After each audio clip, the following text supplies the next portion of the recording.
एक और चीज़ आती है कि गवर्नमेंट या फिर ऊपर प्रधानमंत्री से ने कोई स्कीम लॉन्च कर दी है, लेकिन ग्राउंड में कुछ लोग होते हैं जिनको वो उतना पर्याप्त मिल नहीं पाता, या जिस चीज़ हुई है वो लाभ नहीं मिल पाता, तो उसका क्या रीज़न रहते हैं सर वैसे? अब देखो, स्कीम, एक बात तो क्या है कि स्कीम एक नहीं होती, जी। स्कीम बहुत सारी हैं। जी। हर स्कीम के जो लाभार्थी हैं या जो जिनको जो उसके लिए पात्र लोग हैं, वो भी सारे नहीं होते। जी।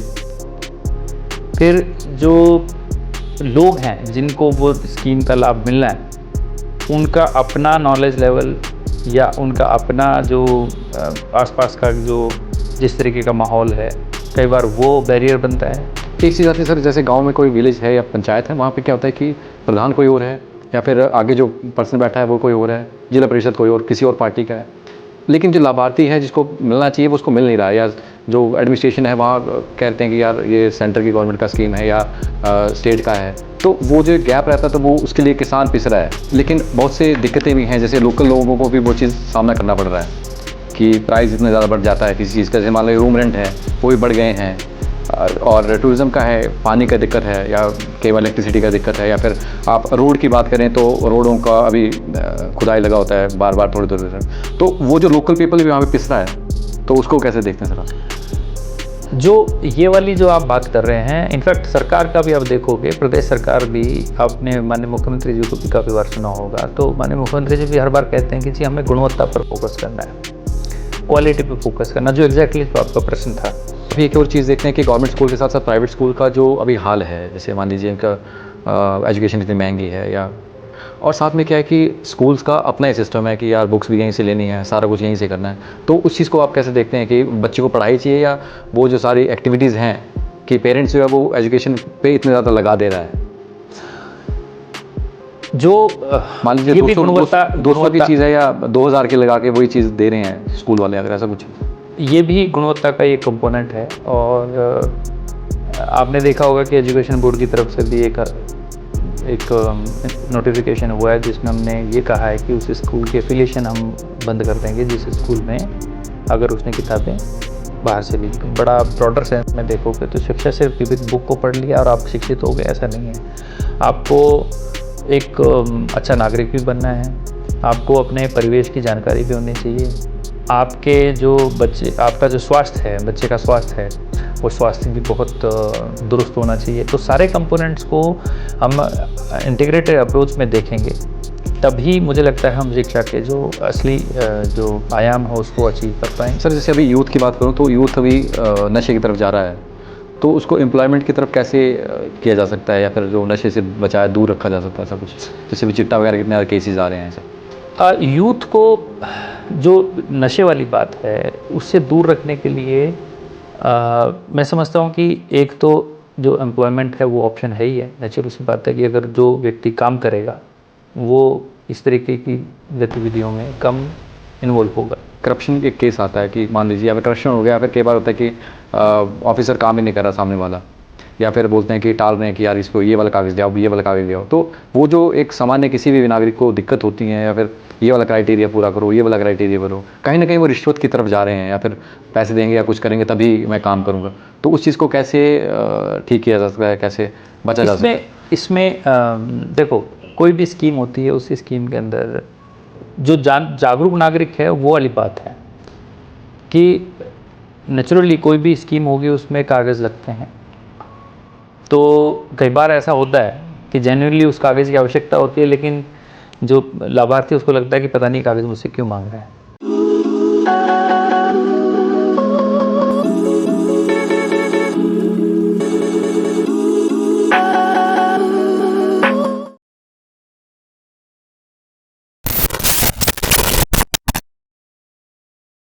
गुड मॉर्निंग फ्रेंड्स, मैं विकास शर्मा। आज धर्मशाला में हमारे आज के गेस्ट हैं हेमराज जी हैं, डीसी कांगड़ा। नमस्कार सर, स्वागत है आपका। नमस्कार जी। सर सबसे पहले शुरुआत करेंगे जर्नी की। सर आपने जो एक आईएएस का एक होता है बच्चों के प्रति कि मुझे भी आईएएस बनना है, मुझे भी डीसी बनना है, तो वो शुरुआत आपने कैसे हुई, आपके कैसे विचार आया इस बारे में? सबका अलग अलग बात होता है, करियर होता है, और मेरी बात करो तो जब हम स्कूल में थे तब लोग बोलते थे कि भाई करना चाहिए, जी लेकिन तब तक सिर्फ आइडिया ही था। लेकिन जब कॉलेज गए, जब रियल सिचुएशन होती है कि लाइफ में क्या करना है, उस वक्त फिर तय किया कि भाई एक बार हम इसको ज़रूर ट्राई करें। हालांकि प्राइवेट सेक्टर में भी हमने जॉब की है, जी। तो जॉब करने के बाद साथ साथ तैयारी की। फिर जब एग्ज़ाम का टाइम आया तो फिर जॉब छोड़ के फुल टाइम तैयारी करके फिर एग्ज़ाम दिया। सर इसमें जैसे आपका आईआईटी का बैकग्राउंड रहा है तो उसमें कितनी मदद रही आपकी? मुझे लगता है काफ़ी मदद होती है। अगर आप कोई प्रोफेशनल कोर्स करके आते हो तो एक अच्छी चीज़ क्या होती है कि आपको जॉब सिक्योरिटी होती है। तो क्योंकि एग्ज़ाम है, हो भी सकता ना भी हो, जी हो सकता हो जाए तो अच्छी बात है, ना हो तब क्या करोगे। जी तो अगर आप कोई प्रोफेशनल, आपके पास बैकग्राउंड है, डिग्री है, तो उसका आपको फ़ायदा मिलता है कि आपको फिर जॉब मार्केट में जॉब आसानी से मिल जाती है। तो एक जॉब सिक्योरिटी के सेंस से जब आप तैयारी करते हो तो आपका स्ट्रेस लेवल बड़ा कम होता है। तो मैं समझता हूँ कि एक हेल्पफुल स्टेप रहता है तैयारी के दौरान। दूसरा, जो प्रीमियर इंस्टीट्यूशंस हैं, आईआईटीज़ है, एनआईटीज़ है, मेडिकल कॉलेजेस हैं, यहाँ पर जो बच्चे जाते हैं उनका सबका एक एक वो ग्रुप होता है जो स्कूल टाइम में भी उन्होंने अच्छी पढ़ाई की होती है। जी तो एक अच्छा सा माहौल मिलता है पढ़ने का और एक अच्छी डायरेक्शन मिलती है, एक्सपोजर बड़ा अच्छा मिलता है। तो मतलब काफ़ी मायनों में ऐसे एजुकेशनल इंस्टीट्यूशंस का इस सर्विसेज की तैयारी में बहुत बड़ा मेजर रोल मुझे लगता रहता है। और उसकी वजह से ही कहीं ना कहीं एक एज उस कॉलेज ग्रेजुएट को मिलता है जो आईआईटी या ऐसे इंस्टीट्यूशन से पढ़ के आता है। जैसे सर अभी आप डिस्ट्रिक्ट कांगड़ा में हैं तो हिमाचल का ये सबसे बड़ा पॉपुलेशन वाइज है। यहाँ पे बहुत से अलग अलग चीज़ें हैं, जैसे मान लीजिए कल्चर की बात आ गई या फिर टूरिज़्म की बात है या फिर अभी एयरपोर्ट की बात है, हाईवे की बात है। तो वो सारे ही आप कैसे वो चीज़ देखते हैं, मैनेज कैसे करते हैं वो चीज़? अच्छी बात है, ज़िला बड़ा है और जब ज़िला बड़ा होता है ज्योग्राफी की दृष्टि से या जनसंख्या की दृष्टि से, अगर बड़ा ज़िला होता है तो वहाँ पर पॉलिटिकल जो वेट है पूरे राज्य की राजनीति में, वो भी उस ज़िले का ज़्यादा होता है। एरिया बड़ा है, नेचुरल जाहिर सी बात है कि जो बड़े प्रोजेक्ट्स हैं वो भी यहाँ पर ज़्यादा एग्जीक्यूट होते हैं। तो ज़्यादा प्रोजेक्ट्स होंगे, उसके साथ साथ ज़्यादा वहाँ पर मशीनरी भी होगी। तो एक कॉम्पिटेंट मैन पावर हमेशा उसके लिए उपलब्ध होती है। और डायरेक्ट आपका जब वार्तालाप राजनीतिक स्तर पर भी पॉलिटिकल रिप्रेजेंटेटिव से रहता है, तो मैनेज करना मुझे लगता है ज़्यादा सुलभ होता है, ज़्यादा सुगम होता है। और अगर उसी चीज़ को देख के चलेंगे तो जो भी हमारे बड़े प्रोजेक्ट्स हैं उन प्रोजेक्ट्स में एग्जीक्यूशन हमारा काफ़ी ठीक गति से चलता है। हाँ, ये बात ज़रूर है कि जो डाइवर्स तरीके के प्रोजेक्ट्स ज़िले में चलते हैं उसकी टेक्निकल नो हाउ बहुत फंडामेंटल लेवल की आपको ज़रूर होनी चाहिए। और अगर वो आपके पास है तो आपको जो टीम्स हैं, जब सब एयरपोर्ट एक्विजिशन में जो टीम काम कर रही है उस टीम को कमांड करना आपके लिए बहुत आसान है अगर आपको उसकी नॉलेज है। नेशनल हाईवे के अंदर रोड कंस्ट्रक्शन हो रहा है, अगर आपको उसके प्रोजेक्ट मैनेजमेंट के कंपोनेंट्स के बारे में नॉलेज है, तो मैं समझता हूँ कि वो जो नॉलेज बेस है उस की वजह से आपको काफ़ी मदद मिलती है। और वो हमें लग भी रहा है कि कांगड़ा ज़िले में इतने बड़े प्रोजेक्ट एग्जीक्यूशन में चल रहे हैं, उसके बावजूद हमें कभी ऐसा एहसास नहीं होता कि जी बहुत ज़्यादा स्ट्रेस वाला माहौल है या समझ में नहीं आ रही चीज़ या क्या हो रही है। तो मैं समझता हूँ कि एक पूरा एनवायरनमेंट जो ज़िले में मिलता है प्लस आपका जो खुद का जो नॉलेज लेवल है, दोनों अगर आपस में एक अच्छी सी उसकी कॉम्बिनेशन बन जाए तो चीज़ें आसान लगती हैं। एक चीज़ आता है सर आपके पास, बड़ा बंगाल जैसे इंटीरियर इलाका भी है और एक नूरपुर का प्लेन इलाका भी है, तो वो कैसे देखते हैं उस चीज़ को? इसको अगर उस एंगल से देखें तो ज्योग्राफी की दृष्टि से देखो तो आप देखो कि हमारे पास ग्रेटर हिमालयाज़ भी है और हमारे पास बिल्कुल प्लेन एरिया भी है। तो हिमालय के साथ साथ प्लेन एरिया भी हमारे पास मौजूद है। और अगर आप अपने एडमिनिस्ट्रेटिव चैलेंज की बात करें या पॉलिटिकल चैलेंज की बात करें तो बड़ा बंगाल के लोगों की एस्पिरेशंस कुछ और हैं। जी जो हमारे नीचे नूरपुर मंड एरिया के लोग हैं उनकी एस्पिरेशन कुछ और है, वहाँ कुछ और तरीके की वेजिटेशन है, यहाँ पर कुछ और तरीके की वेजिटेशन है। लैंड होल्डिंग साइज़ का वहाँ पर कुछ और नेचर है, वहाँ पर कुछ और नेचर है। तो जो ये डाइवर्स वैरायटी की जो उनकी सिचुएशन है, उसकी वजह से उनके जो आपसी डे टू डे लाइफ में अगर उनके चैलेंजेस लेके चलो वो भी अलग हैं।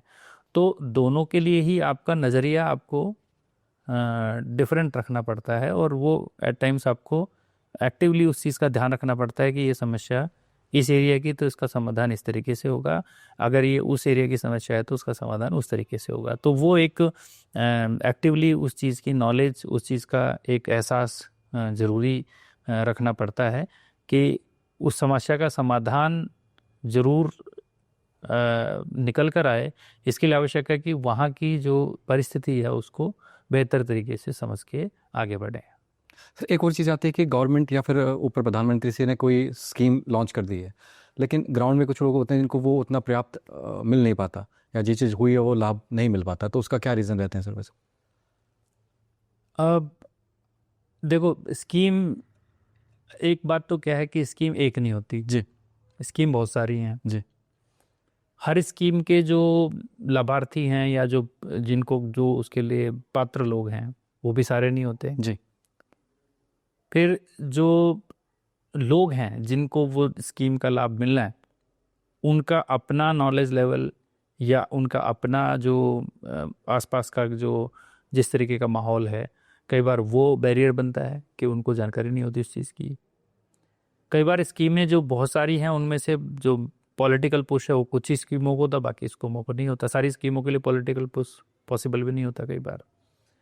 तो ओवरऑल जो एक डिस्कशन होता है सोसाइटी के अंदर, जनरल डिस्कोर्स होता है, उस डिस्कोर्स के अंदर कहीं ना कहीं जो लाभार्थी हैं और स्कीम को इम्प्लीमेंट करने के लिए जो पूरा जो अमली महकमा है, उसमें आपस में कहीं ना कहीं एक डिस्कोर्स की जो खाई है वो हमें लगती है कि जैसे मान लो एग्रीकल्चर हॉर्टिकल्चर डिपार्टमेंट है, फील्ड में जाके कैंप कर रहे हैं, लेकिन कैंप में उन जिन लोगों को आवश्यकता है उन लोगों को हम बुलाने की कोशिश करते हैं, लेकिन वो लोग उस वक्त से कहीं बिजी होते हैं, कहीं ऑक्यूपाइड हैं, अपने कोई सामाजिक कार्य में व्यस्त हैं, कहीं हैं।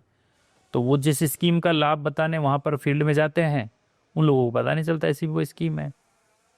तो कहीं ना कहीं जो ये जो इंटरफेस है कि स्कीम की डिटेल, स्कीम किस फॉर्मेट में लोगों को पता है, उपलब्ध है, उसकी जानकारी एकदम सरल शब्दों में या सरल तरीके से जो एकदम लोगों को समझ में आए उस फॉर्मेट में लोगों के पास उपलब्ध है कि नहीं। जो हमारे लोग हैं, क्या वो लोग उतनी अंडरस्टैंडिंग रखते हैं कि उनको स्कीम के बारे में समझ में भी आ जाए। कई बार स्कीम आ जाती है, स्कीम के अंदर बजट का अभाव होता है। कई बार जैसे मान लो स्कीम बेनिफिट देना चाह रही है 1000 लोगों को, जी एप्लीकेंट हो गए 1 लाख, जी है ना। तो बहुत वेरीड तरीके से सिस्टम इसमें वर्क करता है, और जो स्कीमों का लाभ है वो मिलता। अच्छा, एक और चीज़ है, कई बार जैसे आप हैं या हम हैं या और लोग हैं, जब आप सिस्टम के अंदर बैठे हो आपको पता है कि बहुत सारी स्कीमें इंप्लीमेंट हो रही है, लेकिन एज ए कॉमन पर्सन आपको नहीं लगता है कि जी जी उसको इम्प्लीमेंटेशन हो भी रहा होगा।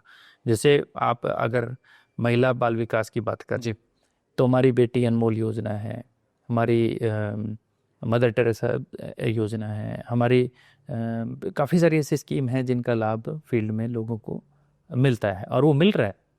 उसमें जितना हम टारगेट करते हैं सैचुरेशन के लेवल का, उतना लाभ लोगों को मिलता है। लेकिन क्योंकि वो स्कीम साइलेंटली इम्प्लीमेंट होती हैं, उनके बारे में ज़्यादा लोगों को पता नहीं होता। जो उसमें जो अफेक्टेड होता है सिर्फ उसी को उसकी नॉलेज होती है, बाकी लोगों को उसकी नॉलेज नहीं होती है। तो इस डिस्कोर्स के चलते आम जनता को शायद कई बार ऐसा लगता है कि शायद सरकार की इस स्कीम का किसी को पता नहीं है या इसका लाभ नहीं मिल रहा, लेकिन एक्चुअल में कुछ और होता है। एक्चुअल में वो स्कीम अच्छे से इम्प्लीमेंट भी हो रही होती है और उसका लाभ भी सबको मिल रहा होता है। तो मैं तो मतलब अगर इसकी बात करें तो जो हमारी स्कीम्स हैं, उन स्कीम्स के बारे में जो हमारा अभी जो सोशल मीडिया का जो डिस्कोर्स करने के लिए जैसे आप लोग हैं, तो आप लोग you should actively try to disseminate that information in general public in a simpler words, जी कॉम्प्लिकेटेड सेंस में नहीं। हमारा भी हमेशा जब भी स्कीम ड्राफ्ट होती है या स्कीम इम्प्लीमेंटेशन की बारी होती है, हमारा प्रयास होता है कि स्कीम जितनी सरल हो उतना उसका इम्प्लीमेंटेशन आसान होता है। तो सरल से सरल स्कीम सरल से सरल शब्दों में जनता को हम उसके बारे में बताएं ताकि उसका बेनिफिट ज़्यादा से ज़्यादा लोगों को मिल पाए। एक चीज़ आती है सर, जैसे गांव में कोई विलेज है या पंचायत है, वहाँ पे क्या होता है कि प्रधान कोई और है या फिर आगे जो पर्सन बैठा है वो कोई और है, जिला परिषद कोई और किसी और पार्टी का है, लेकिन जो लाभार्थी है जिसको मिलना चाहिए वो उसको मिल नहीं रहा है, या जो एडमिनिस्ट्रेशन है वहाँ कहते हैं कि यार ये सेंटर की गवर्नमेंट का स्कीम है या स्टेट का है, तो वो जो गैप रहता है तो वो उसके लिए किसान पिस रहा है। ये ना सिर्फ एक, मैं कहूँगा कि एक आर्टिफिशियल सा बैरियर है जिसको आप कह रहे हैं। जी हमारे संविधान में जो पंचायती राज संस्थाएं हैं उन संस्थाओं को राजनीतिक हस्तक्षेप से फ्री रखा है। जी वहाँ पर किसी पार्टी सिंबल पे, पार्टी टिकट पे चुनाव नहीं लड़ा जाता, और उसका बेसिक मकसद यही था कि हम इतने डाउन लेवल तक पार्टी का सिस्टम नहीं लाएंगे, क्योंकि गांव में जो प्रधान बनता है वो प्रधान सबका प्रधान है, उसको सभी लोगों की समस्या सुननी है। तो जो राजनीतिक रूप से नेचुरली कुछ अलाइनमेंट लेफ्ट राइट वहाँ पर चलता है, और आपने देखा भी होगा कि जिस प्रधान को आप कहते हो कि इस पार्टी का है, पता चला कल को किसी और पार्टी का हो गया। सो वो एक एक एक राजनीतिक वातावरण है जिसके अंदर लेबलिंग की हुई हो जाती है ना। लेकिन उस लेबलिंग से मुझे लगता है कि स्कीम इम्प्लीमेंटेशन पे प्रभाव नहीं पड़ना चाहिए, और उस चीज़ को इंश्योर करने के लिए ये आवश्यक है कि जो जैसे डीसी का इंस्टीट्यूशन है, एसडीएम के इंस्टीट्यूशंस हैं, वहाँ पर उसकी अगर कोई प्रधान किसी पर्टिकुलर लोगों का काम सिर्फ इस एंगल से नहीं कर रहा कि ये हमारी पार्टी के सपोर्टर में नहीं है या अपोजिशन में है, तो उन लोगों को जो वो इशू है उसको तुरंत जो न्यूट्रल इंस्टीट्यूशंस हैं वहाँ पर रेकअप करना चाहिए ताकि हमारे ध्यान में आए और उस चीज़ को हम इम्प्लीमेंट भी फील्ड में जल्दी से कर सकें। जहाँ तक केंद्र और राज्य सरकार की स्कीम की बात है, ऐसा नहीं है। केंद्र भी पब जनता के लिए है, राज्य भी जनता के लिए है, और दोनों की ही स्कीमें जनता के हित के लिए है। अब जब आपके चुनाव होते हैं, नेचुरली जो XYZ पॉलिटिकल पार्टी उसको क्लेम करने की कोशिश करते हैं कि हमारी वजह से इम्प्लीमेंट हुई है, हमारी वजह से इम्प्लीमेंट हुई। वो उनका अपना नज़रिया है देखने का, लेकिन जहाँ गुड गवर्नेंस की बात होती है या वेलफेयर स्टेट की बात होती है, वहाँ पर मुद्दा ये होता है कि अगर उस स्कीम से आम जनमानस का भला हो रहा है तो उस स्कीम का इम्प्लीमेंटेशन न्यूट्रल तरीके से पैन पब्लिक करना चाहिए विदाउट एनी डिफरेंशिएशन कि इसको नहीं देना या इसको नहीं देना। जो स्कीम में आप देखोगे, किसी स्कीम में आप मुझे बताओ कहीं किसी स्कीम में लिखा हो कि जी ये इस पार्टी का सपोर्टर होगा तो इसको हम नहीं देंगे, इसका लाभ, ऐसा नहीं है। तो स्कीम का लाभ सबको मिलना चाहिए, और उसको एंश्योर कराने की जिम्मेदारी आम जनता की मैं समझता हूँ काफ़ी हद तक है, और लाभ मिलता भी है। अगर आप देखोगे कि जो ये डिबेट होती है उसमें मैं समझता हूँ बहुत माइनर सा फ्रैक्शन होगा जहाँ पर इस तरीके के इश्यूज होते हैं, अदरवाइज इन जनरल सब लोगों को उसका लाभ मिलता है। एक चीज़ और है कि यहाँ पे टूरिज़्म बढ़ रहा है, कुछ एक हद में अच्छा है, लेकिन बहुत से दिक्कतें भी हैं, जैसे लोकल लोगों को भी वो चीज़ सामना करना पड़ रहा है कि प्राइस इतना ज़्यादा बढ़ जाता है किसी चीज़ का, जैसे मान लो रूम रेंट है वो भी बढ़ गए हैं, और टूरिज़्म का है, पानी का दिक्कत है, या केवल इलेक्ट्रिसिटी का दिक्कत है, या फिर आप रोड की बात करें तो रोडों का अभी खुदाई लगा होता है बार बार थोड़ी देर, तो वो जो लोकल पीपल भी वहाँ पे पिस रहा है, तो उसको कैसे देखते हैं सर? जो ये वाली जो आप बात कर रहे हैं, इनफैक्ट सरकार का भी आप देखोगे, प्रदेश सरकार भी, आपने माननीय मुख्यमंत्री जी को भी काफ़ी बार सुना होगा, तो माननीय मुख्यमंत्री जी भी हर बार कहते हैं कि जी हमें गुणवत्ता पर फोकस करना है, क्वालिटी पर फोकस करना। जो एग्जैक्टली आपका प्रश्न था कि बिजली मिल रही है, अच्छी बात है, बिजली मिल रही है। हिमाचल प्रदेश 1988 उससे पहले से हम कंप्लीट इलेक्ट्रिसिटी प्रोवाइड करने वाला देश में पहला राज्य था जिसने हर जगह बिजली पहुंचा दी। रोड नेटवर्क की डेंसिटी में देखोगे तो हिमाचल बहुत आगे है जी।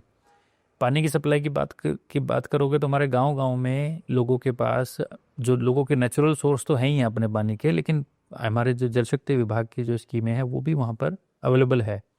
लेकिन अब क्वालिटी वाली बात है कि क्या वो बिजली जो जारी है क्या वो रेगुलर कितने है, क्या उसमें लो वोल्टेज तो नहीं है, क्या बहुत बार उसमें फ्रीक्वेंसी डिसेप्शन तो नहीं है कि भाई बार बार कट रही है जी। पानी में जो पीने का पानी है उसकी क्वालिटी जो है कि वो पीने वाला पानी जो है अगर उसको लैब टेस्ट करें तो क्या वो क्वालिटी उसमें है, क्या उपलब्धता उसकी उतनी है जितनी आवश्यकता है। रोड में जो आप जब ड्राइव कर रहे हैं तो क्या वहाँ पर आपका रोड की जो सरफेस क्वालिटी है, राइडिंग क्वालिटी है, वो उतनी अच्छी है। तो ये जो सारे कंपोनेंट्स हैं, इन कंपोनेंट्स पे अब कार्य चल रहा है और भारत सरकार के लेवल पे भी और राज्य सरकार के लेवल पे भी दोनों लेवल पे इन कंपोनेंट्स पे काम किया जा रहा है।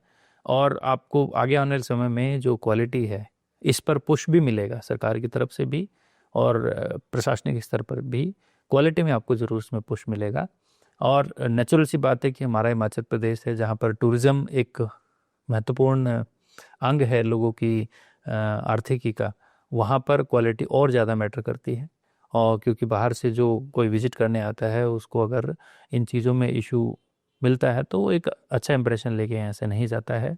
जहाँ तक आपने रेट्स की बात की है, नॉर्मली अर्थव्यवस्था के अंदर रेट्स अनलेस बहुत एसेंशियल ना हो सरकार उसको कंट्रोल नहीं करती है।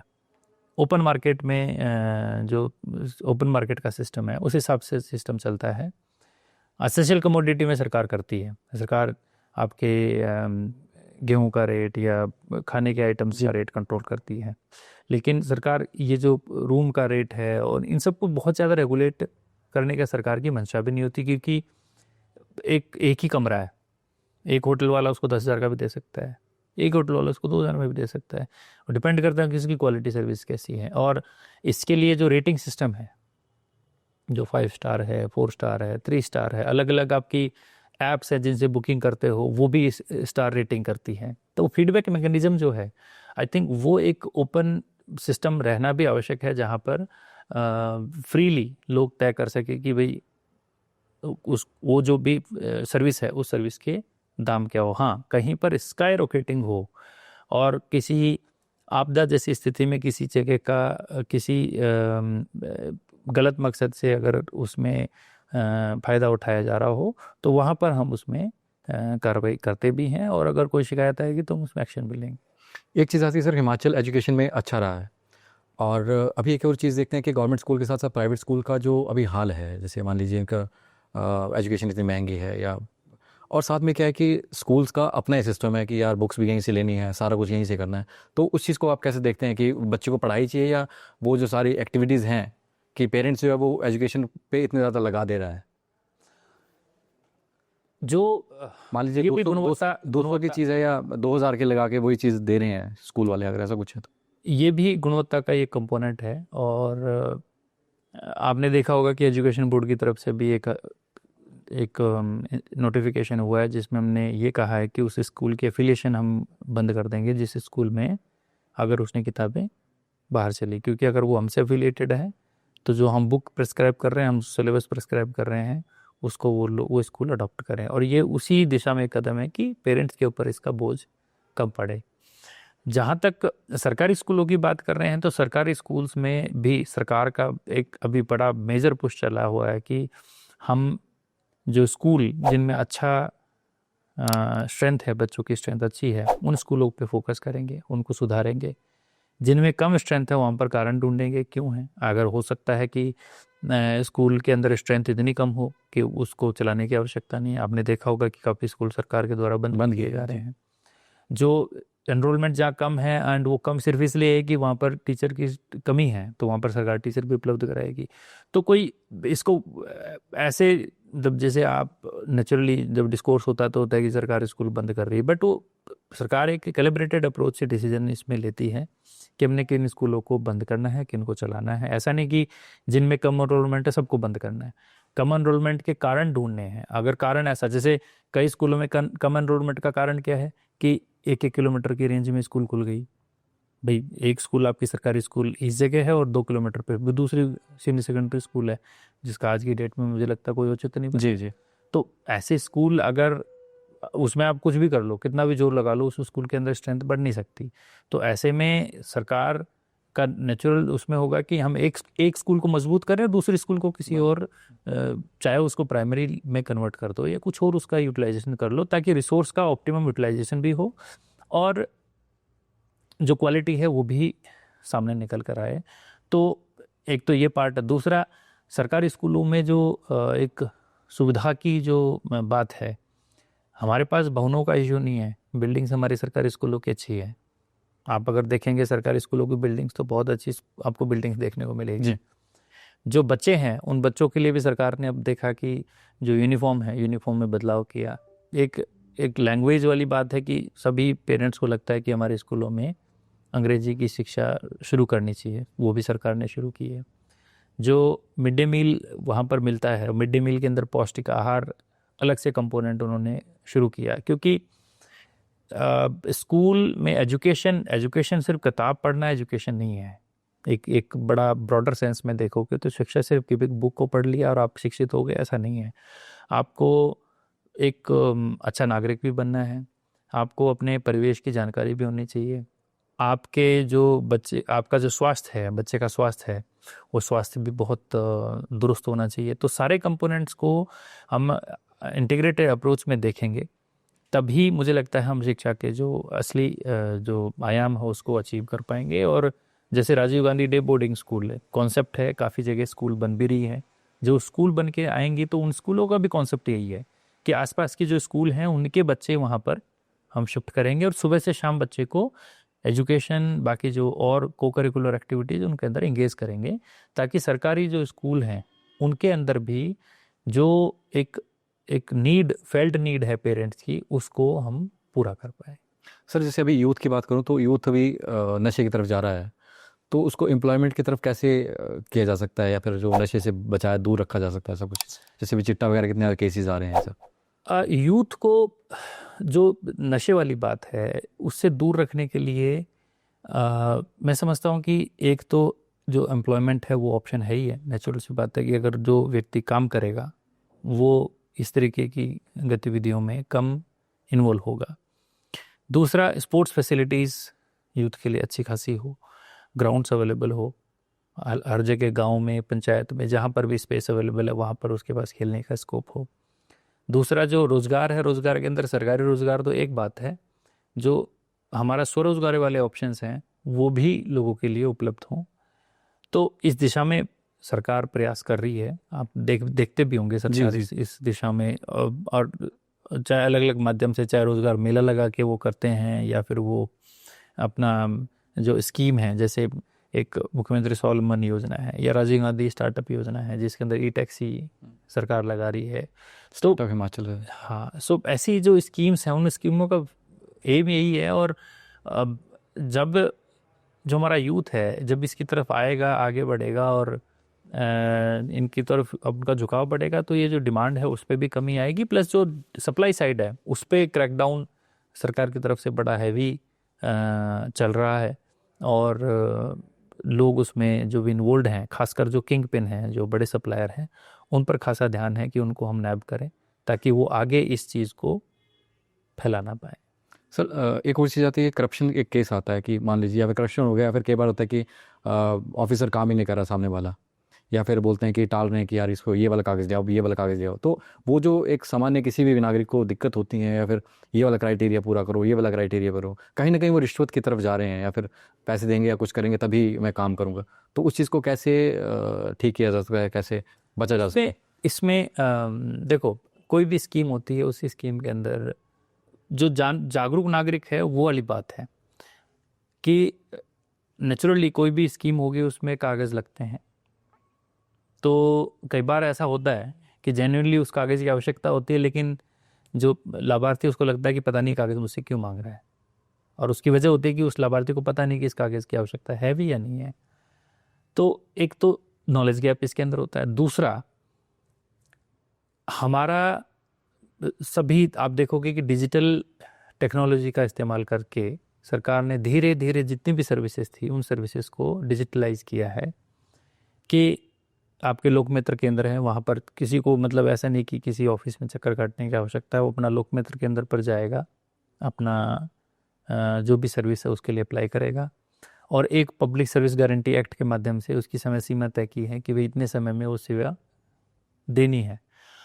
इम्प्लीमेंटेशन के उसके अलग अलग लेवल हैं, अपने चैलेंजेस हैं, और उसकी वजह से कहीं उसमें डिले भी हो सकता है। आप देखोगे कि हमारी एक 1100 की मुख्यमंत्री हेल्पलाइन भी है जी। और उस हेल्पलाइन में भी लोग कंप्लेंट करते हैं और उसकी जो अपनी प्रोसेस है उसके हिसाब से जो भी प्रशासनिक हमला है उसके पर कार्रवाई भी करता है और वहाँ पर भी उसके रेजोल्यूशन के लिए स्कोप निकल के आता है। तो successive governments have tried to resolve this issue, जो लोगों के अंदर ये फीलिंग है कि कोई भी स्कीम है उस स्कीम का जो लाभ है उसको घर द्वार पर ही हम देने का प्रयास करें, ताकि जो ये चक्कर कटने वाला सिस्टम है वो कम हो। और जब वही नेचुरल सी बात है कि आदमी सोचता है कि 4 चक्कर कटेंगे, इससे अच्छा एक चक्कर में मेरा काम हो जाए, तो फिर वो कुछ भी करने के लिए तैयार भी हो जाता है। तो उस तरीके की सिचुएशन से बचने के लिए इसके घर द्वार पर ही हम उसको वो सेवा दे पाएँ, इस तरीके का प्रयास सरकारों का चल रहा है। और ई डिस्ट्रिक्ट का जैसे हमारा पोर्टल है जिससे हम लोक मित्र केंद्रों के माध्यम से सेवाएं दे रहे हैं, या आप देखो ड्राइविंग लाइसेंस भी अब आप अगर ऑनलाइन अप्लाई करते हो आपका सीधा लर्नर लाइसेंस आपका बनने के लिए आपको डेट आ जाती है, आप लेके उसमें कर देते हो। पासपोर्ट बनाने वाली बात हो तो उसमें भी आपको देखा होगा कि ऑनलाइन अप्लाई करो, आपको डेट मिलती है, आप जाओ अपने डॉक्यूमेंट वेरीफाई करो और चलो। सो सक्सेसिवली धीरे धीरे समय के साथ जैसे जैसे टेक्नोलॉजिकली एम्पावर हम हो रहे हैं, जैसे जैसे हमारे सिस्टम्स मजबूत हो रहे हैं, जो आपने जो बात बताई है उस पर लगाम भी लग रहा है और चीज़ें उसमें सुधर भी रही हैं। अभी सर आपने जैसे इम्प्लीमेंट किया, इतने टाइम हो गया आपको भी कांगड़ा में जैसे या फिर सर्विस करते हो, तो आपका क्या क्या आपको मतलब दिक्कतें आई आपको, या फिर क्या क्या आपके चैलेंजेस जैसे बात करते हैं? मैं कहूँगा कि चैलेंज तो कुछ नहीं है, क्योंकि कई बार होता है कि जैसे मैन पावर वैसी नहीं मिल रही, या फिर सपोर्ट नहीं मिल रहा, या फंड की कमी होती है कई बार। उसको हम चैलेंज नहीं मानते। वो एक आपके प्रोफेशनल लाइफ में उस तरीके की सिचुएशन आती हैं जाती भी हैं। आपके पास कभी अच्छे लोग आपको लगता है कि नहीं है, कभी हैं, तो वो गिवन सिचुएशन है। उसमें I think rather than taking that as a challenge, जो आपके पास एग्जिस्टिंग सिस्टम है उससे आप बेहतर डिलीवरी क्या ले सकते हो उस पर फोकस करना मेरा पर्टिकुलर फोकस रहता है कि जो हमारे पास अवेलेबल रिसोर्स है उसी से हमने बेहतर से बेहतर सर्विस डिलीवरी हम लोगों को दे सकें, वो हम कर पाएँ। तो मुझे लगता है कि हम जो भी हमसे एक्सपेक्टेड है उसको हम सार्थक सिद्ध कर पाएंगे। अदरवाइज और and parallelly we can always request कि जहाँ से रिसोर्स अच्छा मिलना है वहाँ से हम रिक्वेस्ट भी करते रहते हैं कि भाई हमें मिलना चाहिए, लेकिन वो जब तक नहीं मिले और हम हाथ पे हाथ रख के बैठे रहें वो भी ठीक नहीं है। तो हम अपना सर्विस डिलीवरी वाला कार्य करते रहते हैं और सभी को एक गिवन कॉन्टेक्स्ट में ही काम करना पड़ता है।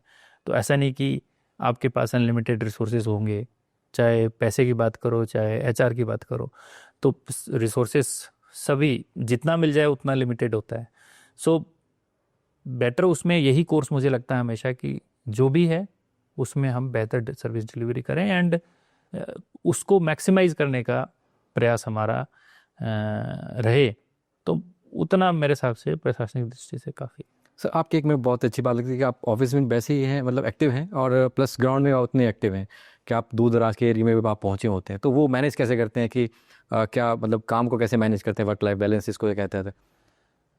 अब वो स्वभाव वाली बात है कि अच्छा लगता है कि जब कोई चीज़ आप फर्स्ट हैंड अपनी आंखों से देखते हैं तो आपको उस चीज़ का एहसास रहता है, आपको अंदाज़ा होता है कि अच्छा इस क्षेत्र के लोग अगर वो ये समस्या लेके आएंगे तो उनको इस तरीके की तकलीफ हो रही होगी, तो वो एक यहाँ पर बैठ के उसमें डिसीजन लेने में भी आसानी होती है। तो वो स्ट्रेंथन करता है वर्किंग स्टाइल को।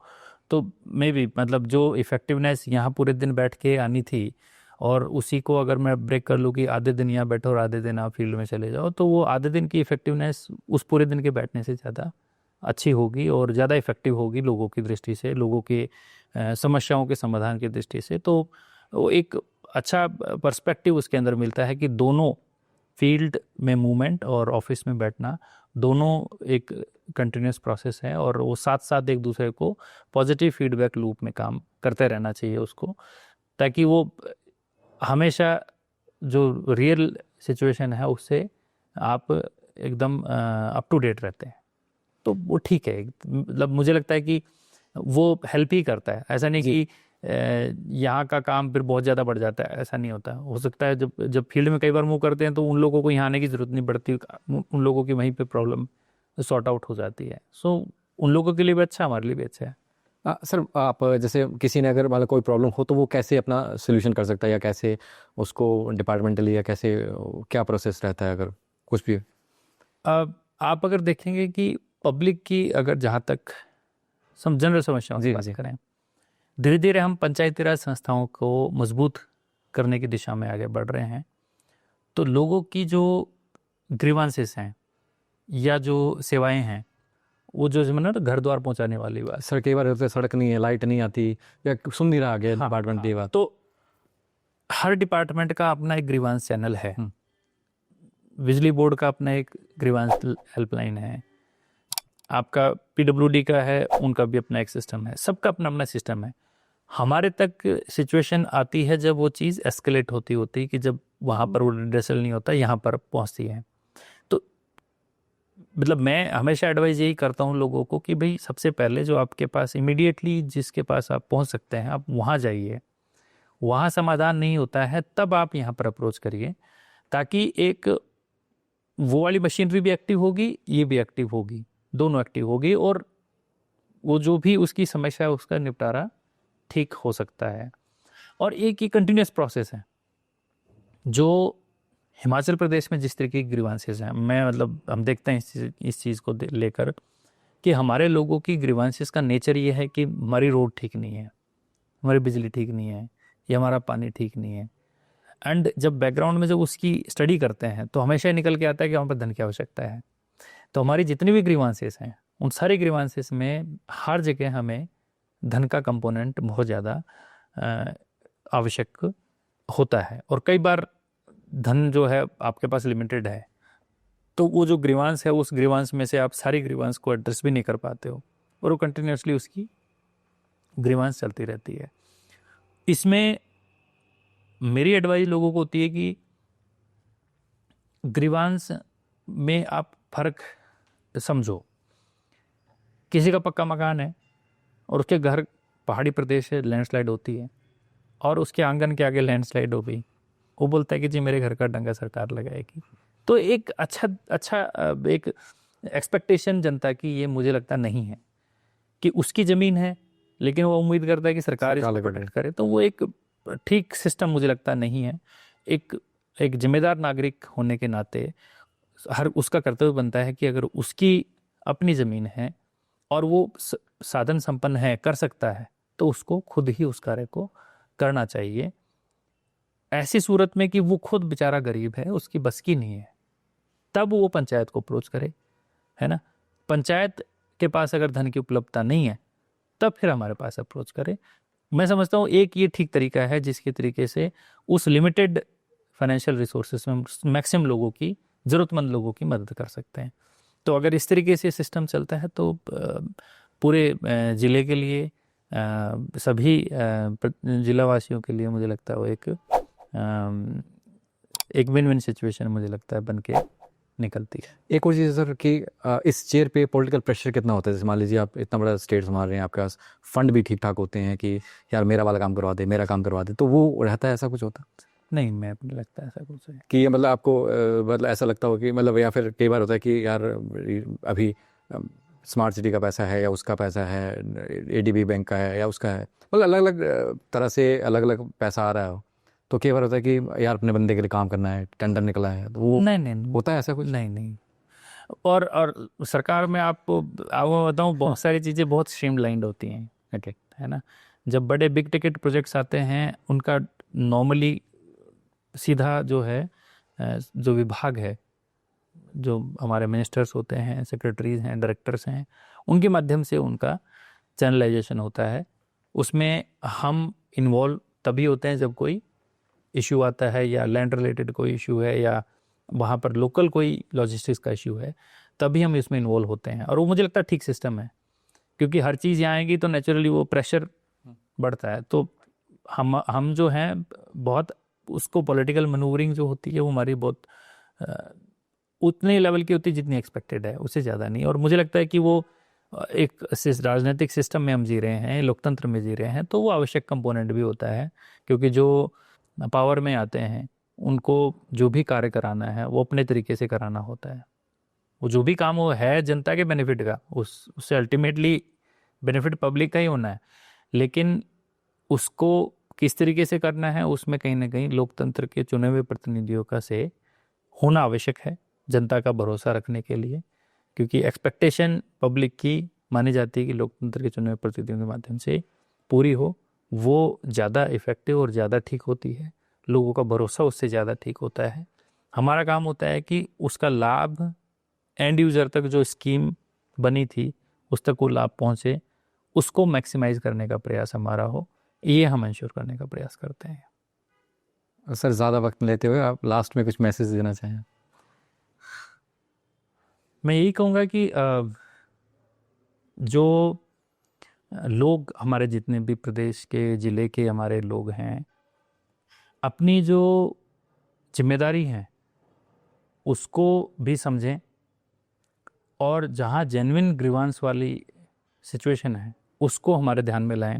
मैं समझता हूँ उससे बेहतर चीज़ नहीं हो सकती। और हिमाचल प्रदेश गुड गवर्नेंस के लिए जाना जाता है पूरे देश में। हमारा जो लिटरेसी रेट है बहुत अच्छा है, हमारे लोगों की अंडरस्टैंडिंग लेवल कंपेयर करें बाकी जगह से बहुत अच्छी है।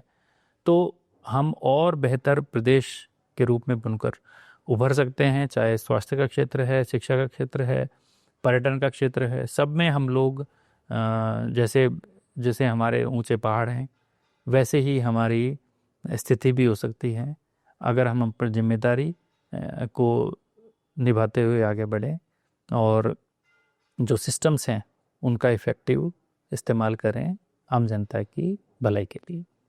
थैंक यू, धन्यवाद सर। Thank you.